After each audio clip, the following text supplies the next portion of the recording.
আসসালামু আলাইকুম প্রিয় বন্ধুরা, অনেক দিন যাবৎ আমি লং কোনো ভিডিও দিতে পারতেছি না ইউটিউবে। কারণ হচ্ছে আমার রমজানের শেষের দিকে গলা ব্যথা হয়ে গলাটা বসে গেছিলো, যার কারণে আমি ইউটিউবে বড় কোনো ভিডিও আপলোড করতে পারতেছিলাম না। আজ অনেক দিন পর আপনাদের সাথে আবারও নতুন একটা বড় ব্লগ ভিডিও নিয়ে রেডি হয়ে গেলাম। রান্নাবান্নার পাশাপাশি আমাদের নিজস্ব ঈদের আনন্দ ভাগাভাগি করে নেওয়ার জন্য ব্লগ ভিডিও থাকবে। আর ভিডিওতে সব কিছু আপনাদেরকে বলে দেব কি কি করা হয়েছে আমার শেষ রমজান থেকে এই ঈদের ছুটি শেষ পর্যন্ত। তো এই যে দেখতে পাচ্ছেন, আমি প্রথমে কিন্তু ঈদের আগের দিন রমজানের দিন মানে 30 রোজার দিন কিন্তু দুপুরের পরে থেকে একদম ব্যস্ত ছিলাম। ঈদের দিন দুপুর পর্যন্ত সব কিছুটা করে ভিডিও করে রেখেছি আপনাদের সাথে শেয়ার করব বলে। প্রথমে কিন্তু আপনাদেরকে আমি এখানে তেলাপিয়া মাছ দেখাইছি, বড় সাইজের একটা। এটা দিয়ে ঈদের দিনের জন্য মাছের কাবাব থাকবে, তার জন্য মানে মাছের টিক্কা বা কাবাব যেটাই বলেন। আর তারপর আপনাদেরকে দেখাইছিলাম কিছুটা মুরগির মাংসের পিস, যেটা কিনা রমজানের ইফতারের সময় টিক্কা তৈরি করা হবে তার জন্য। তো এগুলো সব কাজই আমি শেষ রমজানের দুপুরের পর থেকে মানে ইফতারের আইটেমগুলো রেডি করে আর পরের দিনের জন্য কিছুটা কাম গুছিয়ে নিচ্ছি। যেহেতু আমরা মানুষ বেশি না, তার জন্য কাজটা বেশি নিজেদের বাসায় নিজেরাই কিন্তু অনেক বেশি আইটেম করতে চেষ্টা করছিলাম আর কি। নাহিদ আশা কিচেনের মানে আয়সার আব্বুরে নিয়ে আর কি সাথে। তো দেখতেই পাচ্ছেন আমি মাছটাকে লবণ হলুদ দিয়ে সিদ্ধ করতে দিয়েছি, সাথে একটু দিয়ে দিয়েছিলাম আদা রসুনের পেস্ট। আর এইখানে সেই চিকেনগুলার পিসগুলাকে দিয়ে দিয়েছি একটু আদা রসুন দিয়ে হালকা একটু লবণ দিয়ে সিদ্ধ হতে দুপাশে দুইটাতে সিদ্ধ করে নেওয়ার জন্য। এখন মাছটাকে উল্টিয়ে দিচ্ছি সিদ্ধ করে আমরা কিভাবে প্রসেসিং করে নেই। আমি সম্পূর্ণ ভিডিওটা অনেক সুন্দরভাবে তৈরি করে আপনাদেরকে দেখাতে চেয়েছিলাম, যাতে আপনারাও মাছের টিক্কা বা কাবাবটা তৈরি করে খেতে পারেন। আর এখানে মুরগির টিক্কাটাও খুব সহজভাবে তৈরি করে খেতে পারেন। কিন্তু আসলে আমি এতটাই ব্যস্ত ছিলাম, আসলে নাহিদের আব্বুকে আমি পাশাপাশি সব কিছু যোগান দিতে দিতে কাজ করতে করতে ভিডিওটা করতে পারি না। যতটুকু পারছি আর কি ভিডিওটা ধারণ করছি। এদিকে ইফতারের আগে আগে আমাকে সব কাজ রেডি করতে হবে, তার জন্য এই যে দেখতে পাচ্ছেন দুই পাশে দুইটা সিদ্ধ রেডি হয়ে গেছে। আর আমি এখানে কিন্তু টিকার জন্য টোস্ট বিস্কিট বেটে নিচ্ছিলাম, বিভিন্ন মশলা আইটেমগুলো রেডি করে নিচ্ছিলাম। এখানে এই যে নাহিদের আব্বু মাছটাকে কাটা বেছে নিয়ে তারপরে কিন্তু একদম সুন্দর করে ফিনিশ করে রেখে দিচ্ছিল নর্মালে কালকে সকালে তৈরি করবে এর জন্য। আর এখানে চিকেনটাকে রেডি করে নেওয়া হচ্ছে, অনেক বেশি করে পেঁয়াজ কেটে নিয়েছি। আর এখানে আজকে ডিম চপ থাকবে, তার জন্য ডিম চপের জন্য কিন্তু বিস্কিটের গুঁড়াটাকে তৈরি করে নিয়েছিলাম। আর এখানে গরম মশলা বেটে নিচ্ছি কালকের জন্য। আজকের ইফতারের জন্য কিন্তু পেঁয়াজও তৈরি করব, বেগুনের চপ, আলুর চপ, বুট থাকবে, মুরগির মাংসের টিকা থাকবে, আর থাকবে শরবত বিভিন্ন ধরনের আর কি। তা সব কিছু মিলিয়ে আমি আস্তে আস্তে আইটেমগুলো তৈরি করতেছিলাম, যেগুলো আসলে খুব সুন্দরভাবে সিরিয়াল বা স্টেপ বাই স্টেপ ফুটিয়ে তুলতে পারিনি। খুব আশা ছিল আপনাদেরকে সব কিছু বলে বুঝিয়ে দিব। এদিকে নাহিদ আশা কিচেনের নাহিদের আব্বু ডিম চপগুলো তৈরি করে নিচ্ছি বিস্কিটের গুঁড়া উপর দিয়ে লাগিয়ে। আর আমি এদিকে ভেজে নিচ্ছিলাম, কারণ সময় শেষ হয়ে যাচ্ছে, সময়ের সাথে সাথে আমাদেরকে সব কিছু রেডি করে নিতে হবে। ইফতারের পরও কাজ ছিল, আবার আমরা বাসায় নিজেরাই বোরহানি তৈরি করেছিলাম আমার বড় আপুদের জন্য, আমাদের জন্য, যার কারণে আমার আরও বেশি চাপ হয়ে গেছে। কিছুটা মশলা আমাকে বেটে নিতে হয়েছিল, যার কারণে আর কি। কিন্তু বোরহানিটা খেতে অনেক বেশি ভালো ছিল। আর এই যে দেখতে পাচ্ছেন ডিমের চপগুলো, আসলে ডিমগুলো আস্তে আস্তেই থাকবে, অনেকে কেটে দেয়।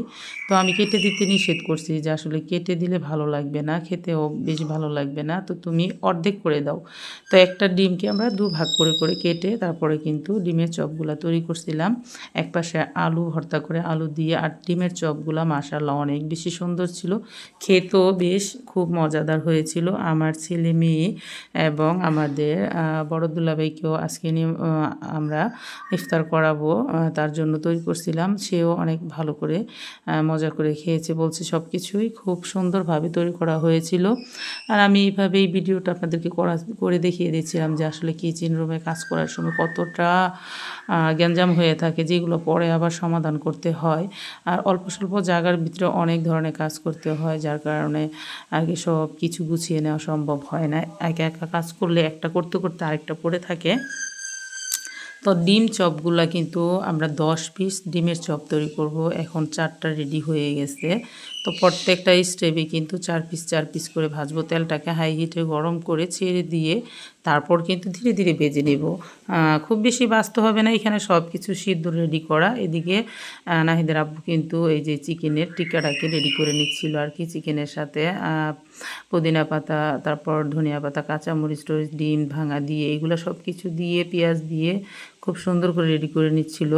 মানে এটা আর কি জালি কাবাব হবে আর কি। তো ডিমের উপর দিয়ে গড়িয়ে গড়িয়ে আমি আবার টিকাগুলাকে ভেজে নিচ্ছিলাম। খেতে বেশ মজা হয়েছে আর কি।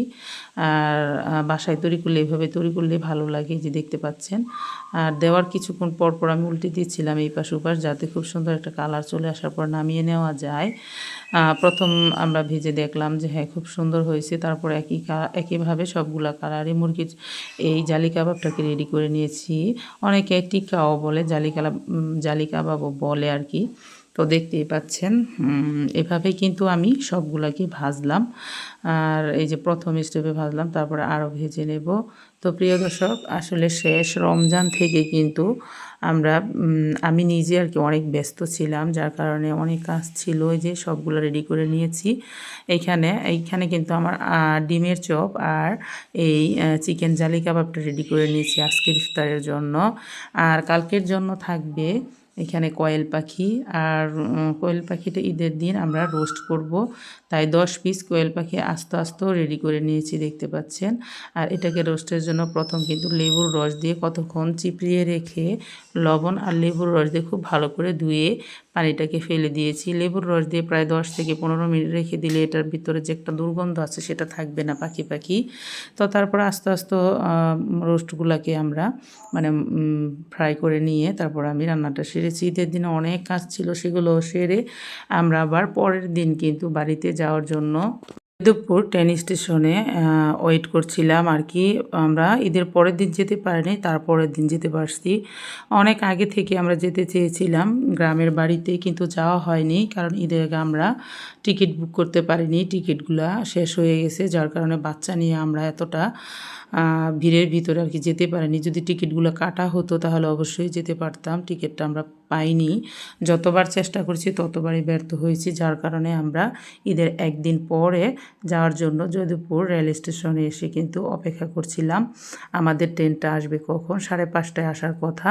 তো অবশেষে কিন্তু আমাদের ট্রেনটা চলে আসছে, যার কারণে আমরা খুব কম সময়ের জন্য বাড়িতে যেতে পারছি। মাত্র 3 দিনের জন্য আর কি আমাদের বাড়িতে সফর করা হয়েছে, গ্রামের বাড়িতে। তো আমরা কিন্তু সাধারণ সিট কেটেছিলাম ট্রেনের জন্য। পরে আমরা ওই সিটগুলোকে বাতিল করে কেবিনে 2টা সিট নিয়েছিলাম। এই ফার্স্ট আমরা কেবিনে যাতায়াত করলাম। কেবিন অনেক ভালো ছিল, সেখানে এসি ছিল, আর সাথে 2টা উপরে একটা বেড ছিল, নিচে একটা বেড ছিল, যেখানে সবাই শুয়ে বসে একদম শান্তিপূর্ণভাবে আর কি চলাফেরা করে যেতে পারবে।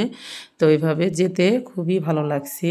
আমরা কেবিনে যাওয়ার সময় অনেক অপেক্ষা করছিলাম যে কোনো খাবার দাবার পাই কি না, কোনো কিছু নিতে পারে কি না। অবশেষে শুধু বুট ভাজা আর হাবিজাবি আর কি একবার কিনতে পারছি, তাছাড়া অনেক রাত হয়ে গেছিল।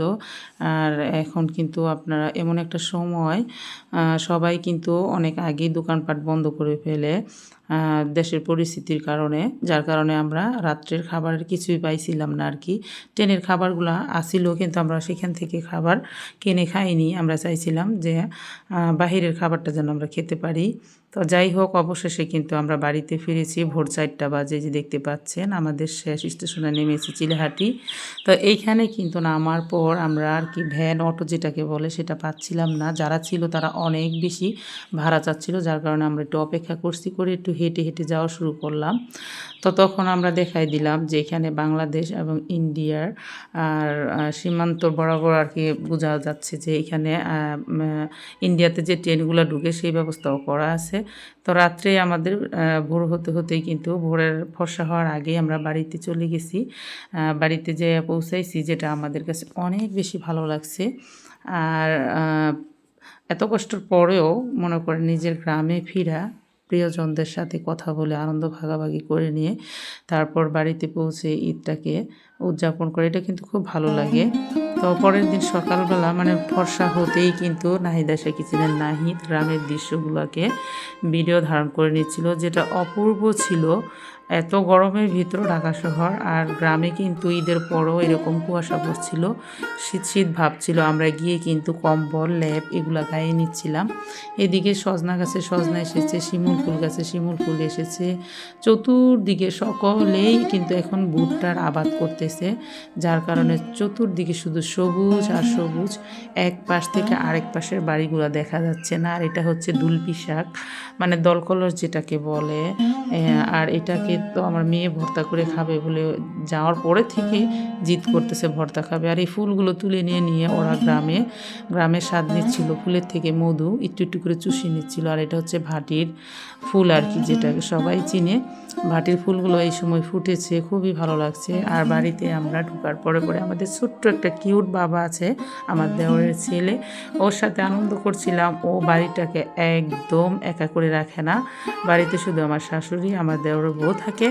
আর এই ছোট্ট কিউট বাবাটা কিন্তু বাড়িটাকে একদম ভরপুর করে রাখে আনন্দ দিয়ে। দেখুন ও ঝাড়ু দিচ্ছে আঙিনা, আর এদিকে মুরগিগুলাকে খাবার দিছিল ওর দাদি, সেগুলোকেও ঝাড়ু দিয়ে দিয়ে ফেলে দিচ্ছে, মুরগিগুলোকে খেতে দিচ্ছে না।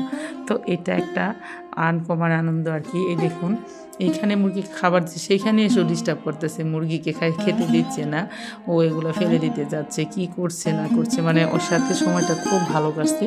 আর নাহিদ আশা কিচেনের বড় ভাই হচ্ছে নাহিদকে ও মেহেন্দি দিয়ে দিচ্ছে, বলতেছে নড়াচড়া করো না, কথা বলো না, আমি তোমাকে মেহেন্দি দিয়ে দিচ্ছি।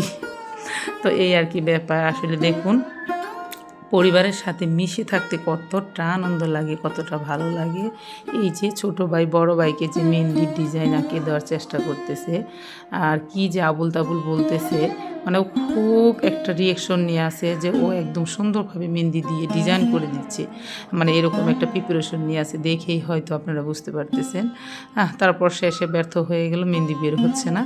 তো এখন গেছে দাদিরে দিয়ে দিবে, দাদি তো খুব খুশি, ও খুব খুশি। তো এভাবে আমাদের সময়গুলা মাশাআল্লাহ অনেক সুন্দরভাবে কেটেছে 3 দিনের সফরের জন্য। আর এই যে দেখতে পাচ্ছেন চতুর্পাশে কিন্তু ভুট্টা গাছে ফুল আসছে, এগুলাতে ভুট্টা ধরেছে। যারা আগে আগে ভুট্টা লাগাইছিল তারা কিন্তু ভুট্টা ঘরেও তুলতে পারছে, এগুলো হয়তো পরে লাগানো হয়েছে যার কারণে এগুলোতে ফুল আসছে। আর ভিতরে ভুট্টাগুলো এখনও বড় হয় নাই, কচি জ্বালা আছে আর কি, জ্বালা কচি আছে। তো এগুলাকে একটা সময় সব কিছু ঘরে তোলা হবে, এই ভুট্টার পাতাগুলো ভেঙে দেওয়া হবে, গরুকে খাওয়ানো হবে। তো এভাবে কিন্তু আমাদের গ্রামের সবাই এখন ভুট্টা চাষ করে লাভবান হচ্ছে, যার কারণে ধানের ফসলটা এবার আমরা খুব কম দেখলাম। যেদিকেই গেছি বেড়াইতে সেদিকেই কিন্তু শুধু দেখলাম ভুট্টার চাষ। আর আপনাদেরকে তো আমি অনেক আগের একটা ভিডিওতে বলে দিয়েছিলাম, এখানে দিদি দাদা কুলা চালা তৈরি করে একটা ভিডিও আপলোড করছিলাম। আমার প্রিয় দর্শকরা অনেক বেশি কমেন্ট করেছিল সেখানে তাদের পরিচয়, তাদের ফোন নাম্বার, ঠিকানা দেওয়ার জন্য। তো আমি তাদেরকে জিজ্ঞাসা করছিলাম যে দাদা দিদি আপনারা কি বিজনেস করতে চান, তাহলে আপনাদের নাম্বারটা স্ক্রিনে শেয়ার করে দিব আর আরেকটা ভিডিও ছাড়বো। তখন তারা বলল দেখো আমরা তো অনলাইন বিজনেস সম্পর্কে কিছু বুঝি না, বা আমাদেরকে ঠিকানা আমরা যদি নাম্বারটা তোমাদেরকে দিলেও আমাদের একটা ব্যস্ততা থাকবে, কারণ আমরা কৃষিকাজ করি, যেখানে আমাদের ধান বাদাম পেঁয়াজ ভুট্টা এগুলো চাষ করতে হয়, বাড়িতে ছাগল মুরগি গরু পুষতে হয়, পাশাপাশি এই কাজটাও করি, অল টাইম ব্যস্ত থাকি, যার কারণে আমরা অনলাইন বিজনেসটা পছন্দ করতেছি না, বা আমরা সেরকম কিছু বুঝি না। তো ওনার আর কি নাম্বারটা না দেওয়ার জন্য ইচ্ছুক ছিল, যার কারণে আমি আপনাদেরকে পরবর্তী সময়ে স্ক্রিনে শেয়ার করতে পারলাম না। যদি তারা অনুমতি দিত বা করতে চাইতো তাহলে কিন্তু আমি আপনাদেরকে স্ক্রিনে তাদের নাম্বারটা শেয়ার করে দিতাম। তবে আপনারা তাদের ভিডিওটাকে অনেক বেশি উপভোগ করেছেন এবং তাদের গ্রাম তাদের হাতের তৈরি জিনিস কিন্তু আপনারা নিতে চেয়েছিলেন, তবে আমিও চেষ্টা করছিলাম কিন্তু এখন সেটা আর পারিনি। তো জায়গা এখন কিন্তু আমাদের বাড়িতে আসার পর বৃষ্টি নামছে আর কি, অনেক বৃষ্টি, আর বাঁশঝাড়গুলো দেখুন কীভাবে নড়াচড়া করছে।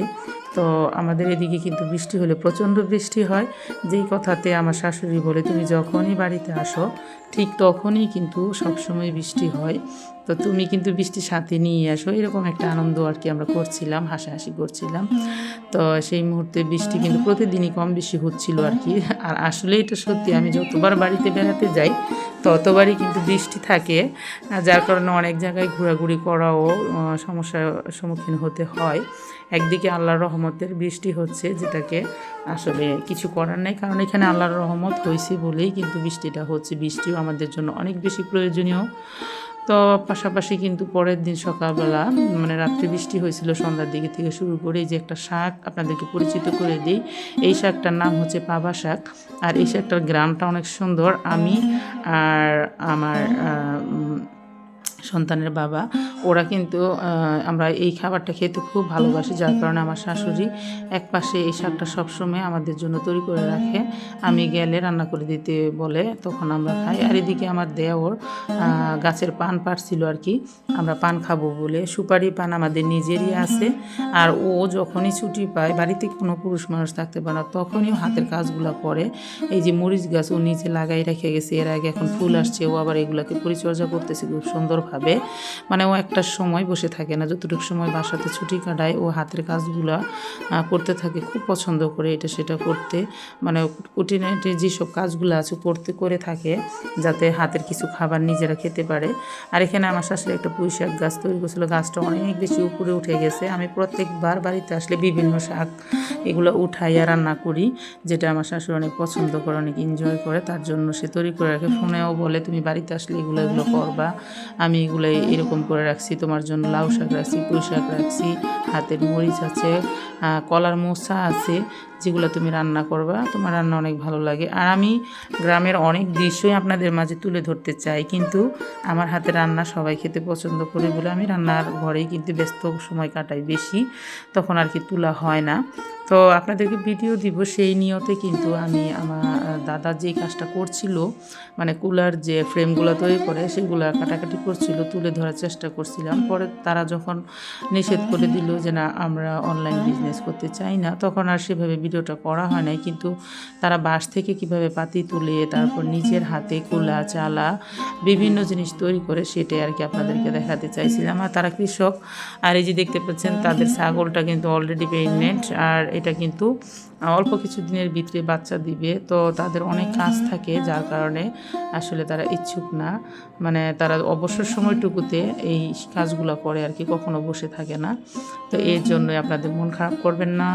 তো চেষ্টা করছিলাম আর কি হাতের জিনিস আপনাদের কাছে পৌঁছে দিবার, তো তারা ইচ্ছুক না বলে দিতে পারলাম না। তবে আপনারা ভিডিও দেখে উপভোগ করতে পারবেন আসলে একটা কৃষক কত ধরনের পরিশ্রম করে তাদের সংসারকে টিকিয়ে রাখে। আর এটাই কিন্তু গ্রামের মজা, বুঝতেই পারতেছেন। অনেক ভালো লাগে গ্রামের পরিবেশটা, অনেক ভালো লাগে। যারা শহরে ইনকামের জন্য ছুটে যায়, তারা কিন্তু দিন শেষে গ্রামেই ফিরে আসে। শহরের নিঃশ্বাস আর গ্রামের নিঃশ্বাসটা কিন্তু এক না। শহরে ঘুমিয়ে শান্তি পাওয়া যায় না, গ্রামে এক রাত ঘুমাতে পারলে আর অনেক তৃপ্তি সহকারে নিঃশ্বাস ফেলে কিন্তু ঘুমটাকে দিয়ে রাতটাকে কাটিয়ে নেওয়া যায়। তো এইভাবেই কিন্তু গ্রামের মজাটাকে উপভোগ করা যায়। এই যে দেখতে পাচ্ছেন আমাদের কিউট বাবাটাকে কিন্তু আল্লাহ তাআলা ভালো রাখুক, সুস্থ রাখুক। নখ কাটতে চাচ্ছিল না, ওর আব্বু ওর নখগুলো কেটে দিচ্ছে, কারণ ওর আব্বু আমরা আসার একদিন আগেই চলে আসবে, আমরা তার পরের দিন চলে আসব। ওর ছুটিটা আগের দিন শেষ হয়ে যাচ্ছে। তো আমরা আবার যাওয়ার আগে প্রোগ্রাম করছিলাম যে আমরা আমাদের ছোটো দেওরের বাড়িতে যাব।